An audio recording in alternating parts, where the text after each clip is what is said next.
Chaim.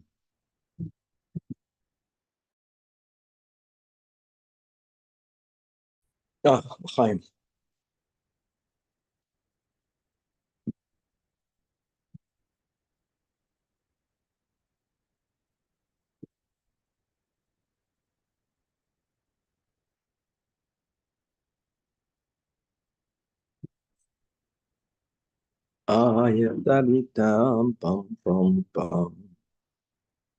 Yeah, Daf Chav. Daf Chav.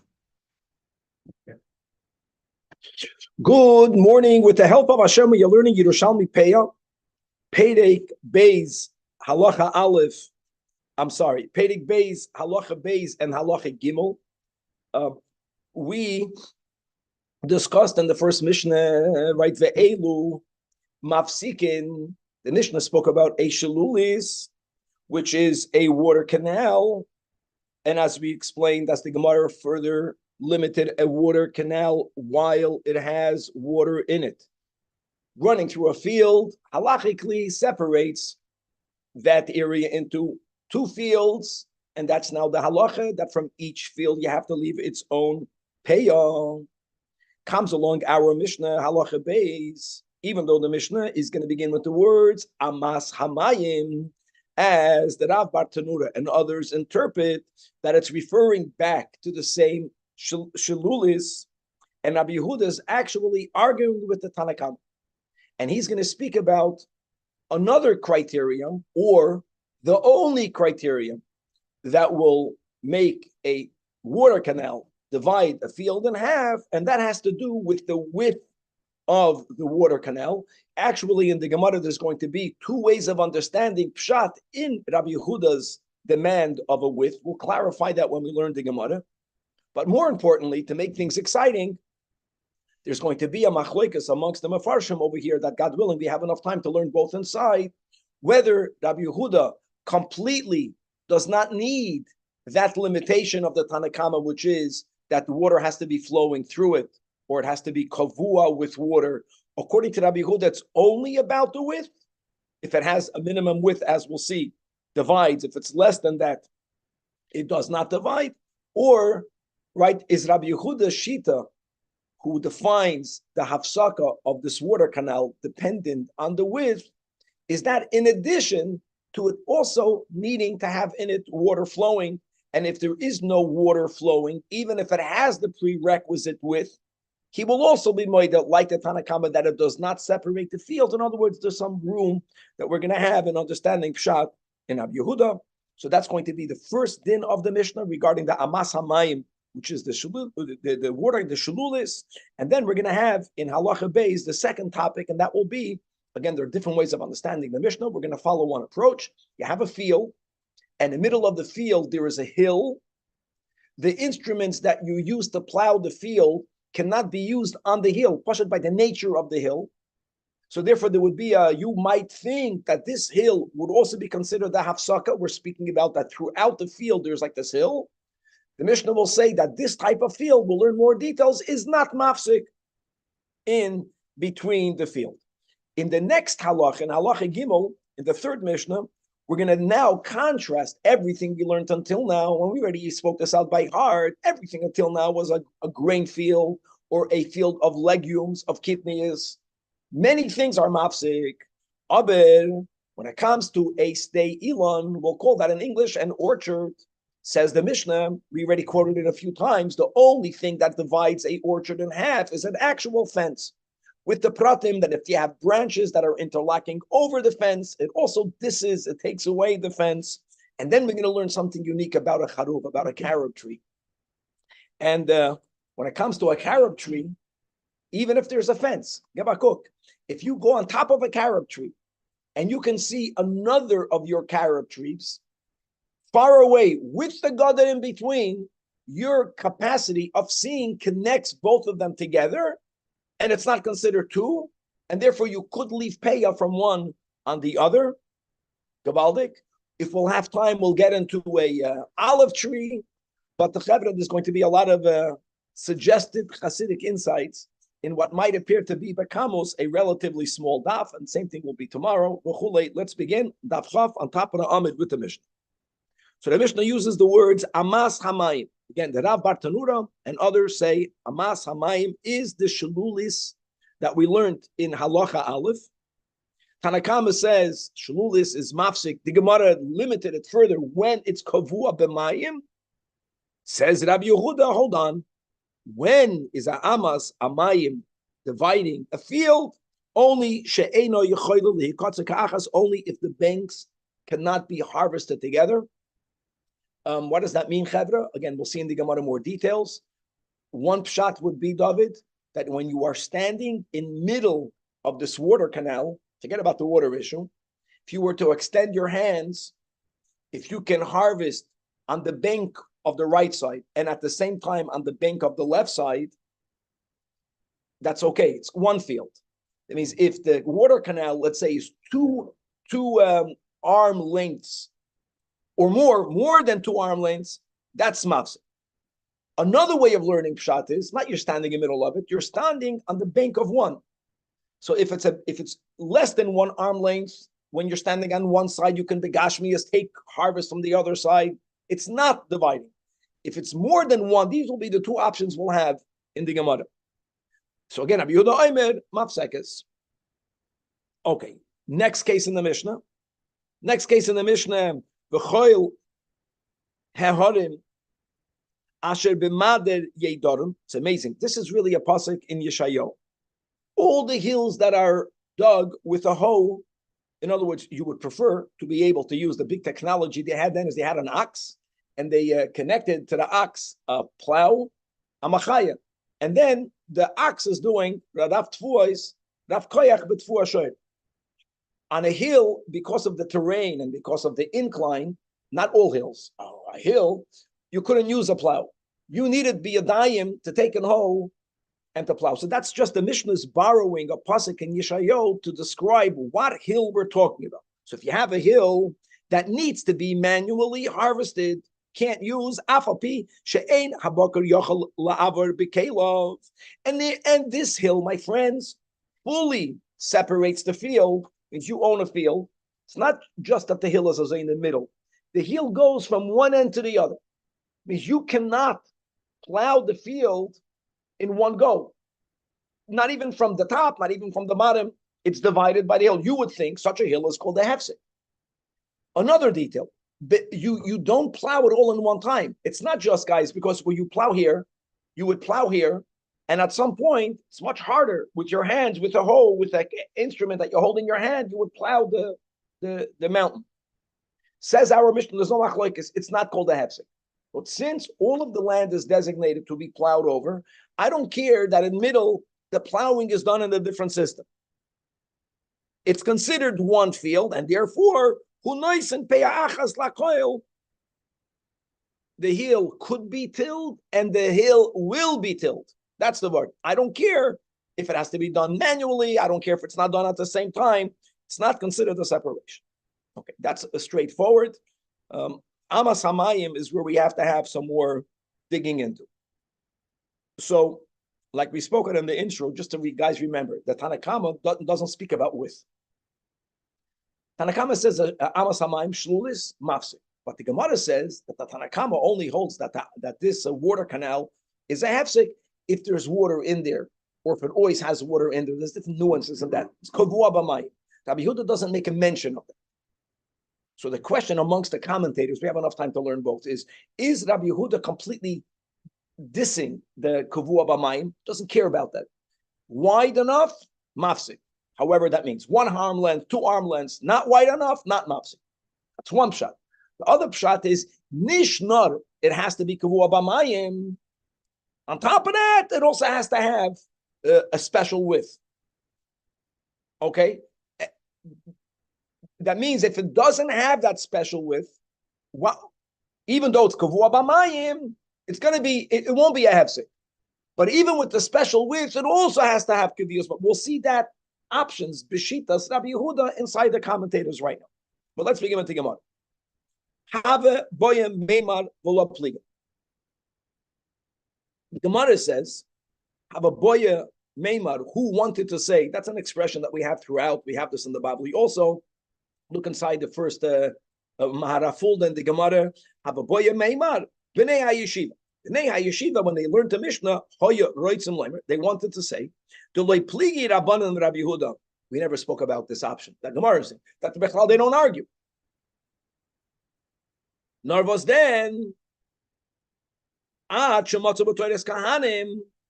elaborates more and clearly quotes the Tani Hassam, the Amas Hamayim, guys. The word Hakavua is what we said in the Gemara Yerushalmi, that it has water in it.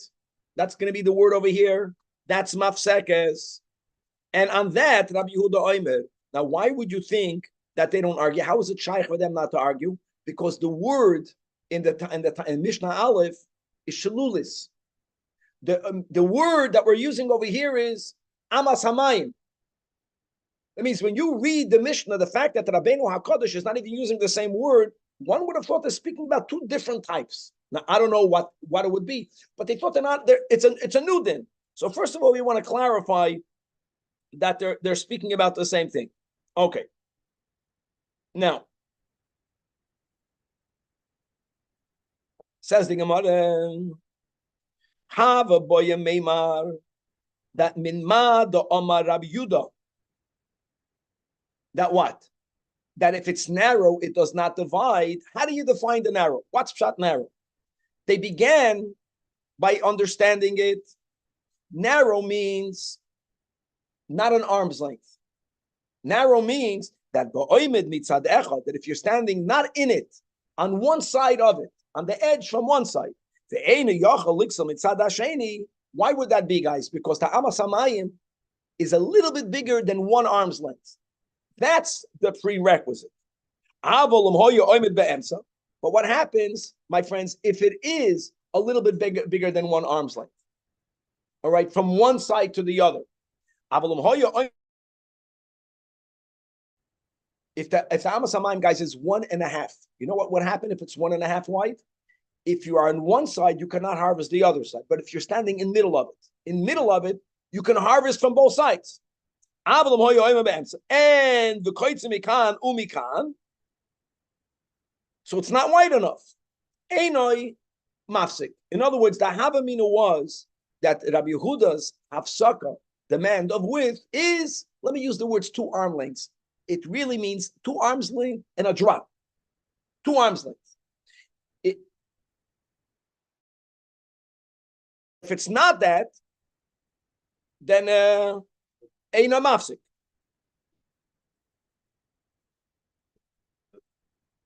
Rabbi Yehuda actually fakert. Rabbi Yehuda, the Havamina was Rabbi Yehuda wants it to be, the width means 2 arms length. So you can do it. However, Ashkach Tani Upalig, but we found a Braisa that Upalig, now that's beautiful. They're not arguing with an opinion. This is the way it argues with this understanding of the B'nei HaYeshiva. That what? It says that if you're standing in the middle and you can cut from both ends, that means it's less than 2 arm lengths, it's still going to be mafsik. Rabbi Yehuda demands for it to be a minimum width. It's only umitzad echad eino maspik. In other words,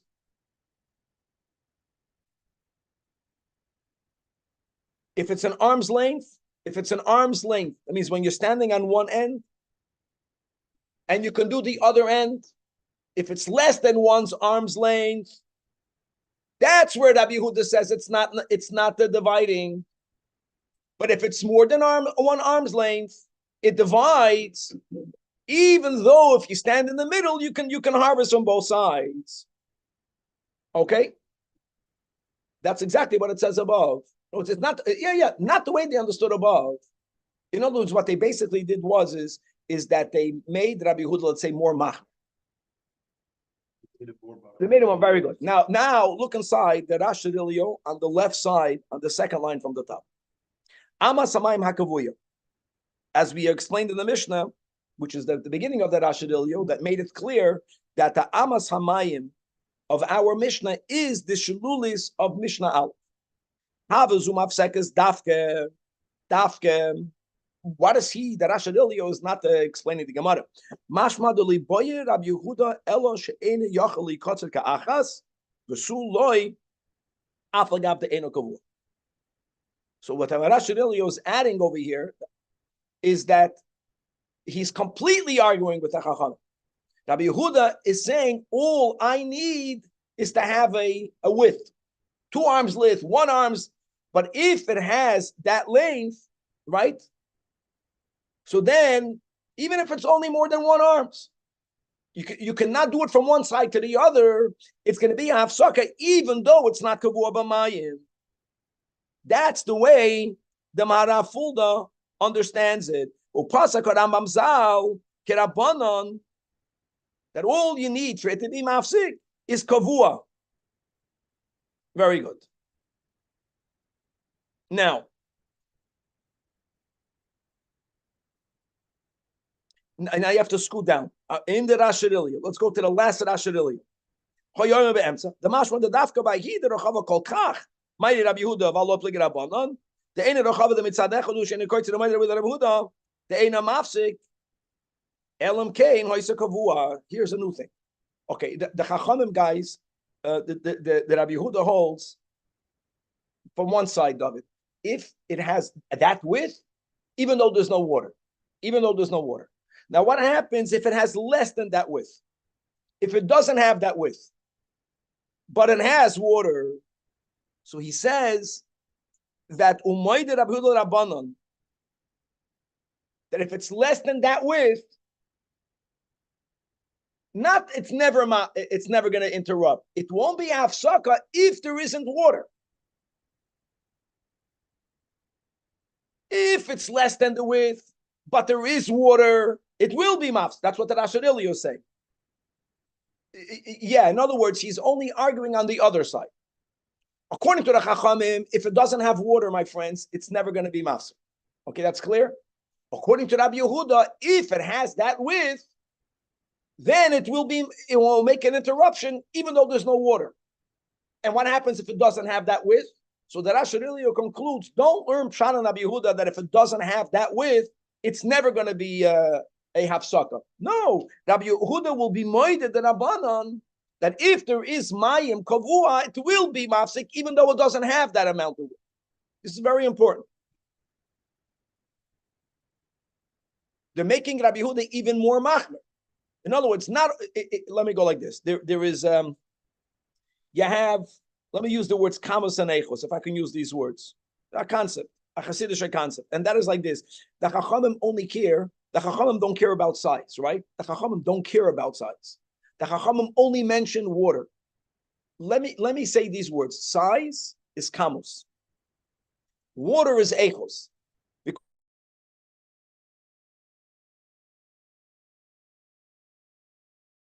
So different than the field. There's water. It makes it the echos different. The Chachamim hold that echos makes a divider. Rabbi Yehuda holds, according to the Rashirilio, sai kamos and sai echos. And that's the whole trait of the Rebbe. The Rebbe was one of the mamish, the big chidushim of the Rebbe. The Rebbe holds that kamos is machriya echos. You know, the chidush of Rabbi Yehuda is that even though there's no mayim kavua, so it's not the echos different. But the moment there's a lot of it, Ribui Kamos is Machriya Echos. And that's why Rav Yosef was going to be Rashiva first over Rabba. Very good. That's Kamos and Echos. That's a big thing of right? the Rebbe. That mamish. Very good. Thank you. Okay, that's an interesting way of looking at it. Perhaps. Okay, let's go back. The next case in the Mishnah was V'choil ha'hadim. You have a mountain, you have a hill in the middle, and there's no machlokes. Even though the hill cannot be tilled mitaplau, it has to be tilled manually. It's not considered an interruption. It says the Gemara Rab Chia bar Ada, in the name of Reish Lakish, in the name of Reb Shimon ben Lakish. What about a rock? Hoyusham Sela Alpene Kol Sodeyu. A rock is something. See, a hill, you plow on it. Elama, you can't use one option. You have to use the manual. You use a hoe. A rock cannot be plowed. Does a rock make a hefsek? The Mishnah never spoke about it. Now, don't tell me it's a bur and a nir. No, a bur and a nir is much worse. A bur and a nir means you have land and you chose to leave it fallow. That's a hefsek. We learned in the last year, machloikis or not a machloikis, how much is it? Here, the rock is unplowable. Elamah, when you own a field, that's life. There's a certain amount of land that is untillable. Is it bottled to it, or does it make a hefsek? That's the question. So we're saying that it doesn't mean one cell. It just means there's a rocky area and it has to go through. Says the Gemara. Depends. This is the name of Rosh Lakish. Daf Chaf Amid Beis. Im oiker hu es amachreisha mitzad zeh v'noistem mitzad zeh. If when you're plowing, you mamish have to pick up the plow because the plow is in the ground, and if the rocks are chashuv, it's going to break the plow. So you have to stop and you have to lift it. The other option would be it's like a rocky. You cannot plant it there, but the plow can go through it. You won't have to stop the whole machine over here. The behemoth machine. That makes the rock important, and therefore it's going to be mafsik. It's going to divide the field. Now different versions, and we're going to go with the girsa, but ve'im lav, meaning you could plow it over, then it's not going to be a hafsaka. Look inside the marafulda, 3 lines from the top of the amid. Ein mafsik peiros gedoin shashela nomoch boemek akarka. Uchshchoyre shomagil nokem asela machreshen nigreres voiveres al penei roicha vasela. That's when it's not going to be considered a hafsaka. All right, and let me just add again. We have time. It's a small gemara, if I may. What's the pshat in that? The pshat is like this: if you can plow over, there's 2 types of obstacles in life. Okay, a rock is an obstacle. There's an obstacle that you just lachatchila rib it over, and then there's an obstacle that you have to contend with it. There was the first Rishimas Hayuman from the Rebbe, which is awesome. By the Rishimas Hayuman, a personal diary that Kohas printed after Gimel Tammuz, in which we compiled to what we found all of the notes that Rebbe wrote for himself, specifically about the interactions he had with his Rebbe, with the Frierdiker Rebbe. So the first Rishimas Hayuman is Or Liyoim Gimel Hey Tevis. How crazy. Tov Reish Peites, that means he wrote it a few weeks after he got married. And he wrote over there that the Frierdiker Rebbe called him in, and he shared with him a vision that the Frierdiker Rebbe had, a vision of a Fabrengen that he was standing with the Rebbe Rashab. And he tells the Rebbe, I have regards from your brother. What happened is that in this vision, whether it was a dream, who knows these ruchnistic things, that the Frierdiker Rebbe knew that his vision, since he saw the Rebbe's brother had the same vision, and there were details of the Maimer, and the Rebbe asked the Frierdiker Rebbe to share the Maimer, the Hasidus that he heard. And the Rebbe wrote the Nakuda, and that's beautiful. The Nakuda of that is that there's something called Avodas HaBirurim, and there's something called Avodas HaNisyonos. And that's a big question. How do you differentiate what's a birur and what's a nisyon? They both appear to be things in life that the man worked. You're not going. And the Rebbe said, this is all what the Rebbe Rashab said in Gan Eden that the Frierdiker Rebbe heard, and we have access to it. He says like this, that a birur is when the avoida is in the physical. And I'm just giving you a mashal. A mashal is you're eating a piece of bread. So we learn in Chassidus that in the bread there's a spark of toyu, right? But it's buried in it. But if it's kosher, and you until sedayim, and you make a bracha, and you eat it l'shem shamayim, and then you use the koyach of the bread to do avodas Hashem, you were mevarer the nitzus. In other words, birura means I'm working with the bread, I'm working with the world. Nisayan means nothing in the world needs to be rectified. The world is presenting something to me that I have to work with me. If I don't change me, it's gefährlich. What's the success in the Sionos? In other words, an Asai means that after you overcame the marshal is that when Avram Avinu was going to the Akedah, Bitamol the Satan made it as if there was a big body of water. Remember that? And Avram Avinu went into it until the water came into his nose. Then the water was never there. Then he realized there was never water. And the sign means I don't have to do anything in the world. I understand that's the right. No, if I have to stop the plow and lift the plow up, avodas habirurim. It's avodas habirurim. It's mafsik. Makes an interruption. When the Rebbe said that we finished avodas habirurim, these are ruchnistic words that I don't think anyone can say with certainty what the Rebbe means. But let's go do with this. Perhaps avodas habirurim means that we came to a time where everything now is lachatchila ribbe. What's that? I'm stuck. I know that I'm stuck, but that's me. I have to elevate myself by nishrechen in sich mit der Welt, plow over your rock. Lechatchila ribbe. If it's lechatchila ribbe, then there's no division. What's the hefsek between a yid and the oibishter? If you're giving the world more chashivos, oh, you're stopping, you're this, that is the hefsek. Maybe. Weiter. Thank you. Now, so wait. So the big rock, that one's the birurim, and the small rocks, that's the nisyonis. Is that what you're saying? So yes. But okay, I got it. But I'm adding that now that the Gemara was written how many years ago? 1,700 years ago. Now the Rebbe is saying it's all little rocks. If it looks like a big rock, it's my problem. It means I got to do it's. I can have a big nesoyin. We're not taking away the anguish of the nesoyin, but you have to elevate yourself by not stopping. Don't stop plowing. Okay. Frag the Gemara if that.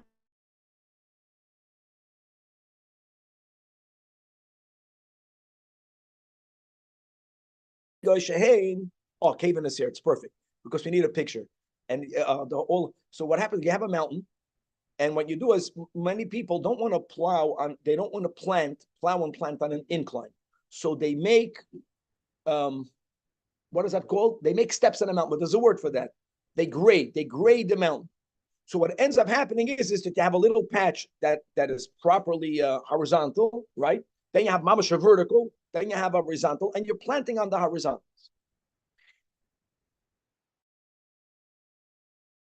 So says the Brai. So again, same kasha. The question is, when I'm planting and now I'm leaving I'm harvesting, do I have to leave payah from every single step, or it's one field? Oh, sitting up madregish and gevois asar tfachim. That's the criteria. If it's 10 tfachim or more, that separates one from the other. Then no yepeya mikol echad v'yechad. But if it's pachus mikan, now pachus mikan writes clearly. These words are no longer Braisa. This is the Gemara's verbalizing what the Braisa is implying. 10 tfachim means that if it's less than 10 tfachim, so then noisen me'echad ala koil.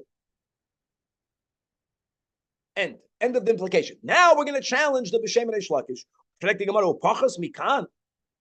Even if it's less than 10 tfachim, not that we're farmers, but let's make believe we're farmers. Even if it's less than 10 tfachim, you cannot plow without lifting up the plow.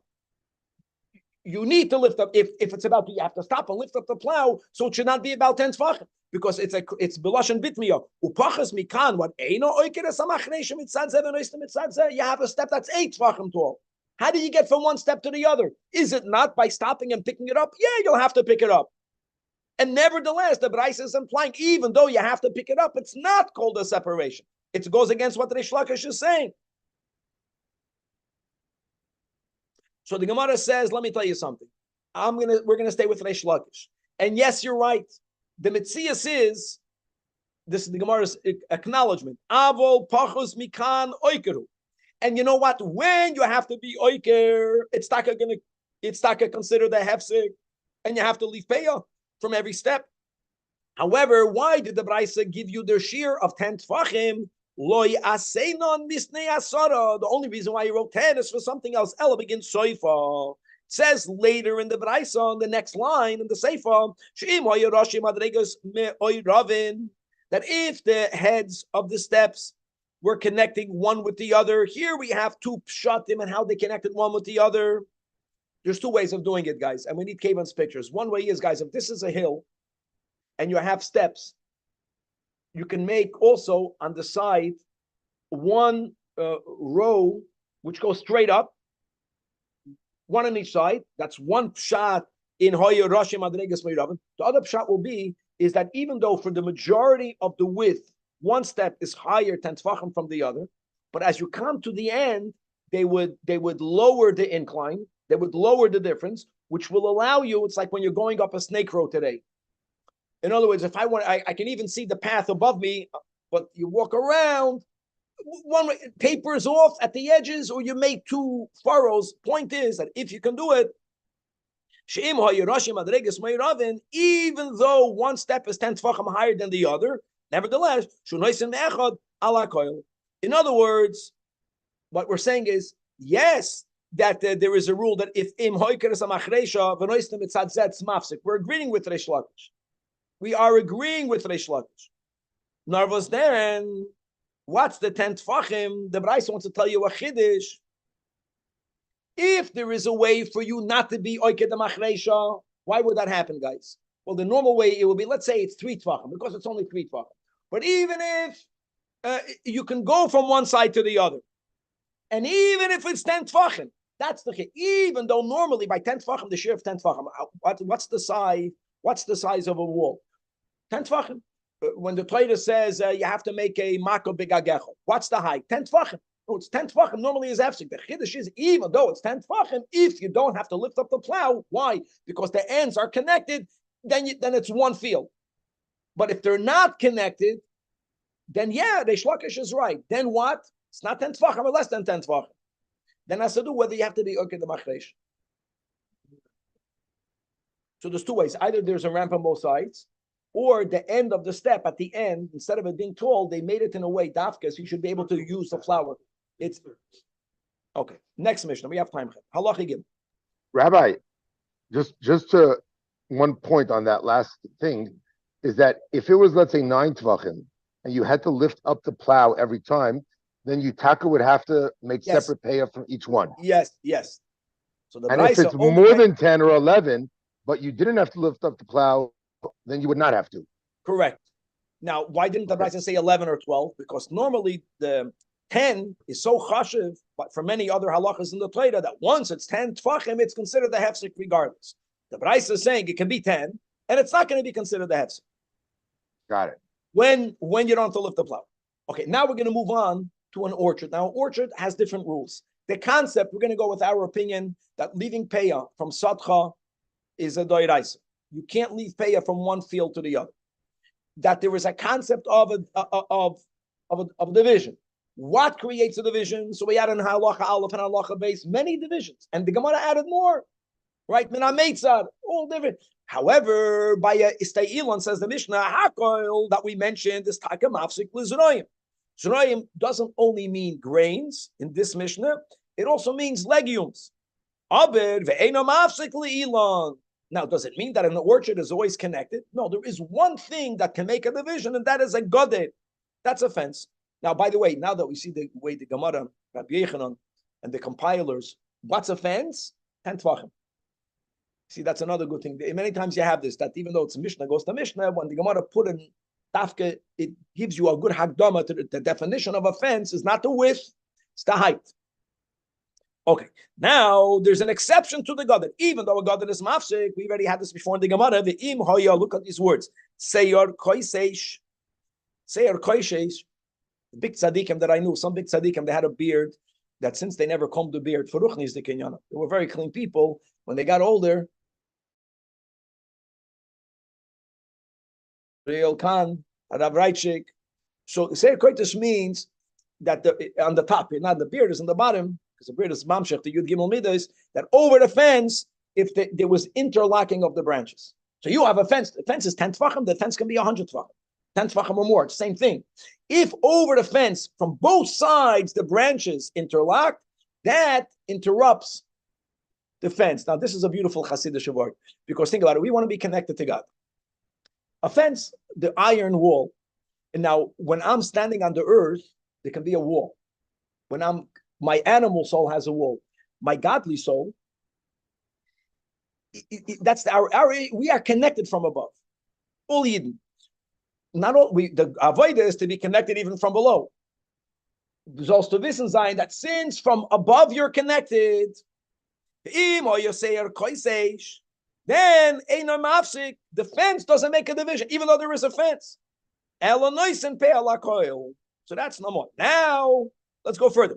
Charuf is unique. Charuv is a carob tree, or I called it a butzer tree.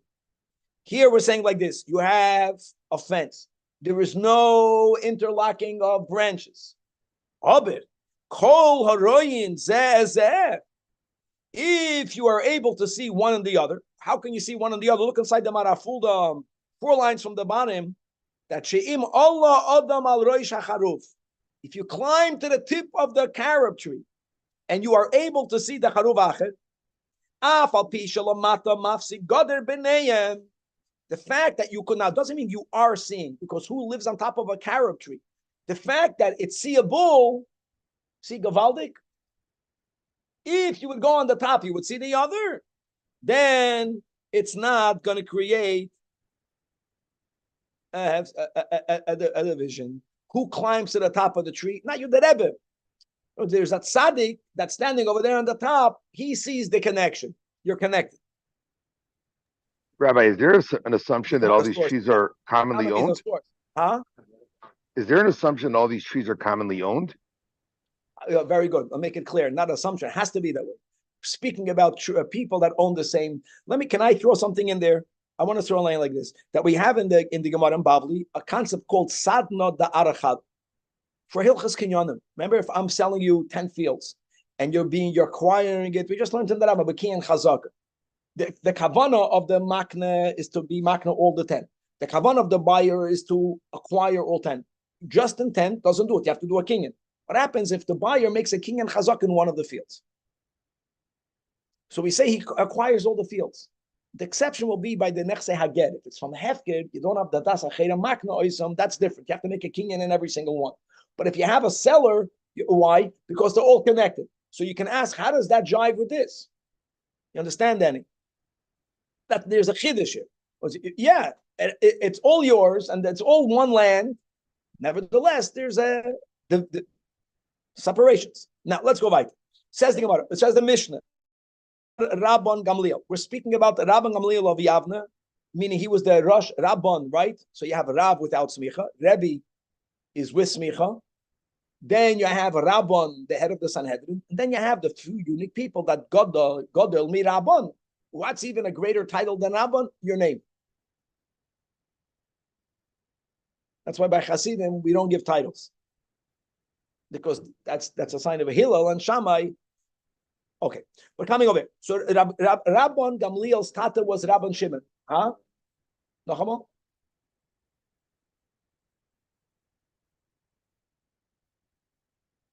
Okay, we'll see in the Gemara who said Charuv is different, but the concept of connection, connectors. Seeing is a connection.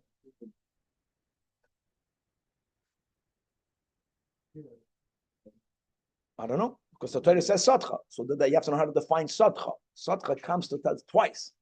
2 different psukim. Okay. Now, Omar Rabban Gamliel, Noihagin Hoya Bebeis Abba. That noise then pay achas l'zeisim shahoyo lahem b'chol ruach. Guys, we'll leave this for God willing tomorrow. The Gemara will explain. Oh, there was a chiddush over there.